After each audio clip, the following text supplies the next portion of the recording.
म्हणजे हा राजकीय आरोप नाही, परंतु आम्ही ज्यावेळेला बोलतो की निवडणूक आयोग हे भाजपचं हस्तक म्हणून या ठिकाणी काम करतं. भारतीय जनता पार्टीचा हा डाव आहे. आपण जर पाहिलं की नगरपालिकेच्या निवडणुका झाल्या, त्या निवडणुकीमध्ये माळवण असेल, म्हणजे तिथं निलेश राणे असतील किंवा भारतीय जनता पार्टी प्रदेशाध्यक्ष असतील, त्यांच्या एकामेकावर काय झालं, त्यांनी स्किन ऑपरेशन काय केलं, पैसे पकडले. महाराष्ट्रामध्ये अनेक जिल्ह्यामध्ये हे चित्र दिसलं की एवढं टोकाची भूमिका. आणि निवडणुका संपल्या, मतदान संपलं आणि दुसऱ्या दिवशी हे परत गळे घालून एकत्र आले. मग तुमचे जे नैसर्गिक मित्र आहेत, तुम्ही एकत्रित येऊन या बलाढ्य विरोधकांना सामोरं जाण्याची आवश्यकता नव्हती का?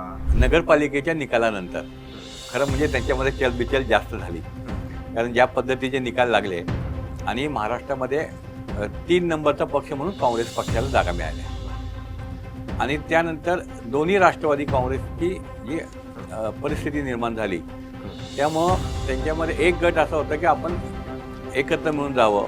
एक गट म्हणलं होतं की नाही, आपण आजपर्यंत पवारसाहेबांनी जी आपली वैचारिक भूमिका ठेवलेली आहे, त्या भूमिकेला आपण त्याला कसा जाऊन द्यायचा, असं करून ते शेवटपर्यंत त्यांचं चाललं होतं.